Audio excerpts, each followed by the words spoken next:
అది ముగిసిన అధ్యాయం తెరవాలి అంటే దానికి ఒక రీజనింగ్ ఉండాలి.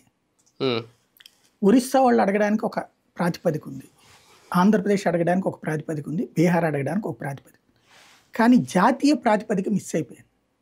ఇప్పుడు ఇదివరకు ఏంటంటే మనకు వచ్చే 100 రూపాయలు 30 రూపాయలు తీసుకెళ్ళి ప్రణాళికా సంఘంలో పెట్టి ఆ 30 రూపాయలని ఇందులో ఇలాంటి రాష్ట్రాలకి ఇచ్చేవాళ్ళం. ఇది వెనుకబడినటువంటి రాష్ట్రాలకి వీటికి ప్రత్యేక ప్యాకేజీ కింద.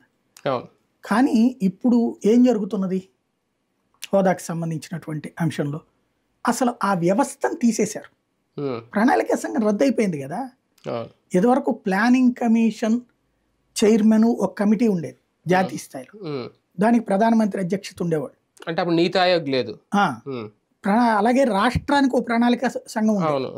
అప్పుడు మన తులసిరెడ్డి గారు కూడా ప్లానింగ్ కమిషన్, వాళ్ళ క్యాబినెట్ ర్యాంక్ ఉండేది. వీళ్ళందరూ జాతీయ స్థాయిలో మీటింగ్ లో కూర్చుని రాష్ట్రాలకు సంబంధించిన నిర్ణయాలు తీసుకునేటప్పుడు చెప్తుండేవాళ్ళు. ఇది ప్లానింగ్ కమిషన్ అనేటువంటిది ప్రతి రాష్ట్రానికి ఒకటి ఉండేది.